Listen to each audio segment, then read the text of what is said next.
Bumaba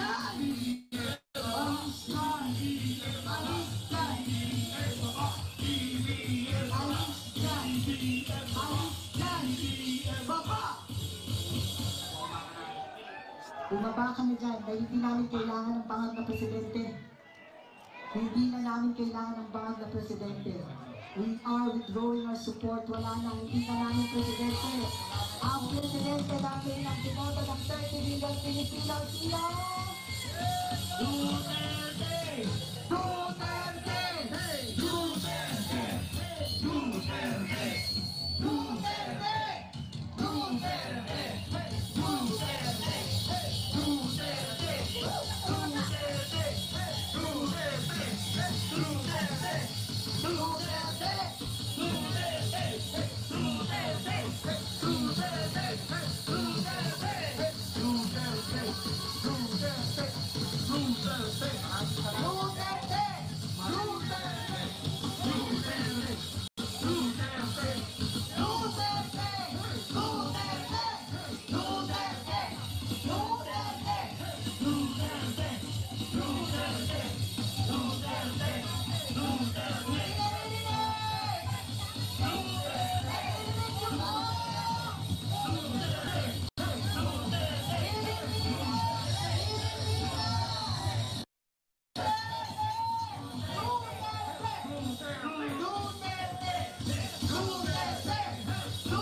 Nananawagan kami sa lahat ng ating mga kababayan. Ito na ang pagkakataon. Pagkakataon at pagkakaisa upang tayong lahat ay tumayo tumitig at alisin na ang korupsyon sa ating bansa. Ang mga bangag na namamahala, ang mga korap, mga kawatan, ang mga smuggler, ang kidnapper,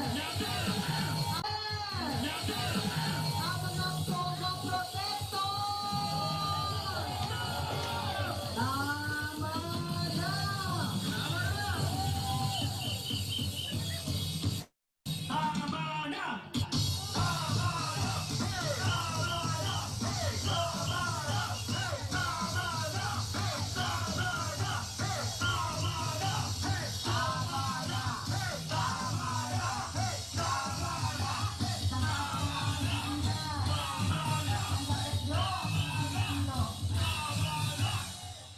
Sagad na ang Pilipinas, kawawa na ang ating bansa, kawawa na ang ating bayan, nakakaawa ang ating mga kababayan. Nakikita na ang kahirapan, hirap na ating mga kababayan.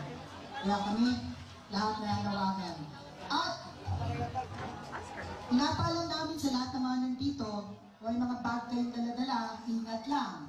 Dahil alam niyo na, magtatanim sila ng droga. Para hulihin kayo, pusasan kayo, ganun sila kasama. Puro kasamaan ang naisip. Puro kasamaan ng laman ng isip. Bakit? Ano laman? Droga. Pulburon kasi. Yun ang resulta pag pulburonit yung mamamahala. Kita mo? Nananali, nananawagan para maging matuwid ang pamahalaan. Pero hindi sila nakikinig. Walang nakikinig sa atin. Walang nakikinig sa iyak ng ating mga kababayan.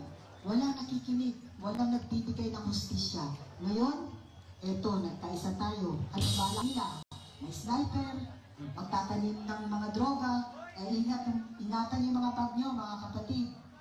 Ingatan nyo, yung mga dala-dala nyo, mga bags ninyo, kasi nandito sila ay-aligid. Papaplano na naman yan ng masama. Pero, hindi tayo titigil! Hindi tayo titigil!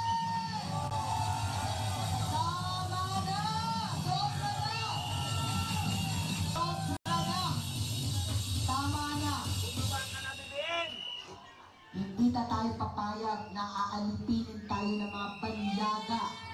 Hindi tayo papayag na